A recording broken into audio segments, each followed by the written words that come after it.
예, 노조위원장입니다. 택배 노동자 과로사가 문제가 되고 있습니다. 아니, 먹고 살려고 일을 하는 건데, 일이 너무 힘들어서 이렇게 노동자가 죽어나가서야 되겠습니까? 아니, 올해 벌써 10명째나 이렇게 과로사로 죽었다고 하는데, 참 답답할 노릇입니다. 항상 모든 문제에는 원인이 있죠. 이번 어떤 택배 노동자들의 이런 과로사에도 분명히 원인이 있을 겁니다. 가장 큰 원인으로 지적되는 게 보니까 택배 분류 작업 있잖아요. 그런 택배 분류 업무를 택배 노동자들이 담당을 하면서 그것도 하루에 5시간씩 이렇게 하는 것 같더라고요. 그렇게 많은 시간을 택배 분류 작업에 투입이 되고 있으니까 밤에 잠을 못 자고 이렇게 택배를 배달해야 되는 그런 상황에 놓이기는 게 가장 큰 원인으로 꼽히고 있더라고요. 그러니까 또 다른 문제는 산재보험에 보호도 받지 못하는 그런 이제 부분이 또 문제가 되고 있고요. 그리고 택배 노동자 같은 경우에 개인 사업자로 분류가 되면서 근로기준법이 적용을 받지 않아요. 그래서 근로기준법에 보호를 받지 못하는 그런 이제 환경에서 일을 하더라고요. 그 외에도 여러 문제가 있겠죠. 세세하게. 근데 이런 문제가 해결되기 위해서는 결국 그 가게나 기업이나 정부, 그러니까 세계의 경제 주체라고 그러죠. 가계, 기업, 정부. 이 세 개의 주체들이 어떻게 이제 그 문제를 해결하기 위해서 부담을 해야 되느냐라는 걸로 또 그와 관련한 논의로도 이어질 거예요. 가령 이제 가계 부담이라고 하면 어떤 물건을 주문하는 데 있어 가지고 그 택배비를 어느 정도로 산정하는 게 그게 어느 정도까지 부담을 할 수 있을 건지 그에 대한 생각이 또 있어야 될 거고요. 그리고 기업 같은 경우에는 그러면 택배 노동자를 이렇게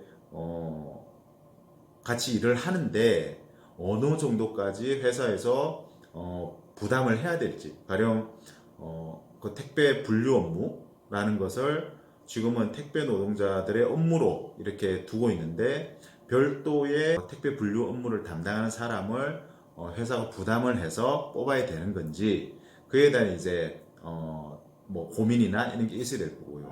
그리고 정부 차원에서는 이런 택배 노동자 또는 이제 뭐 특수고용직이라고 하는 그런 이제 택배 노동자들의 노동법상의 지위를 어떻게 해야 될 건지 지금 현재 보면 택배 노동자 같은 경우에 이 소위 노조법이라 그러죠. 노동조합 및 노동관계 조정법에 따른 노동자로서는 인정이 되는데 근로기준법에 따른 노동자로서는 인정이 안 되고 있어요.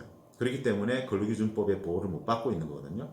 그 부분에 대해서 어떻게 이제 이렇게 대책을 마련하고 뭐 또 이해 당사자들의 그런 이제 합의된 중지를 모아낼 건지 아마 그런 부분에 대한 논의가 이게 상당히 좀 진행이 되어야지 해법을 마련해 낼 수 있지 않을까라는 생각이 들더라고요. 그러니까 짧은 시간에 뚝딱 이렇게 해법이 마련될 수 있는 그런 사안은 아닌 것 같고 분명히 상당한 시간이 요구가 될 거예요. 그리고 그 시간 동안에 얼마만큼 택배 노동자들의 그런 열악한 근로 여건을 알려내고 그리고 그에 대한 대안을 마련하려고 하는 노력이 뒷받침되느냐에 따라서 아마 그 문제 해결에 걸리는 시간이나 또는 문제 해결의 정도가 달라지지 않을까 생각하는데 그 속에서 제일 중요한 게 사실 노동조합입니다. 택배 노동자 같은 경우에 보니까 이제 전국 택배연대 노조라는 그 조직이 있더라고요. 그쪽에서 목소리도 내고 그리고 과로사를 당하는 그런 택배 노동자의 어려운 부분을 알려내고 그런 역할을 뭐 계속 해오고 있는 것 같아요. 그리고 파업도 이끌어내면서 그런 문제를 나름 열심히 잘 알려나가고 있는 것 같아요. 근데 잘 싸우고 잘 알려내기 위해서는 이 노동조합이 힘이 좀 있어야 돼요. 근데 그 힘이라는 건 결국 그 조합원의 수에서 나오잖아요. 근데 이 전국 그 택배 연대 노조 같은 경우에 이 조합원이 그리 많지 않은 걸로 알고 있고요. 그러니까 전체 택배 노동자가 한 5만 명 정도인데 그 중에서 8% 정도가 이렇게 가입이 되어 있는 걸로 알고 있고, 그쪽 그 택배 연대 노조 위원장이 인터뷰한 내용을 봤는데 한 20% 정도는 되어야지 그래도 목소리를 힘있게 낼 수 있지 않냐 이야기해 놓은 부분이 있더라고요. 예, 전적으로 공감을 하고요. 지금 8% 조직률 가지고는 협상을 하는데도 상당히 힘이 달릴 수밖에 없는 그런 이제 여건인 것 같고요.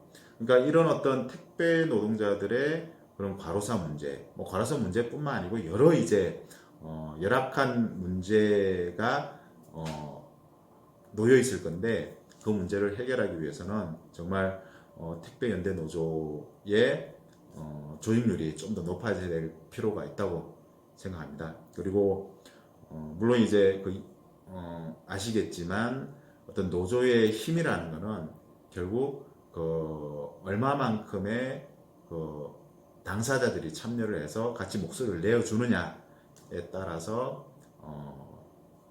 좌우되기 때문에 어떤 지금 이제 8%에 머물고 있는 이 노조 조직률을 좀 높일 필요가 있고요. 그런 조직률을 높이는 데는 우리 택배 노동자들의 좀 더 관심과 그리고 적극적인 참여가 필요한 것 같습니다. 그리고 이번 택배 노조 과로사 사건 관련해가지고 여기 노동조합 및 노동관계 조정법 제2조 4호에 나오는 내용인데요.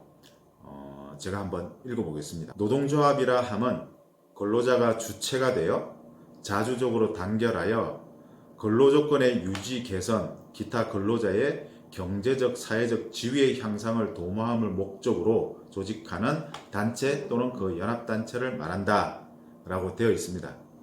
우리 전국 택배연대노조가 아마 이런 역할을 잘 해나갈 것이라고 믿고 있고요. 여러 이제 택배 노동자들 관심 갖고 참여하시면 분명히 택배 노동자가 주인공이 되는 그런 세상 만들 수 있을 것이라고 믿습니다. 투쟁!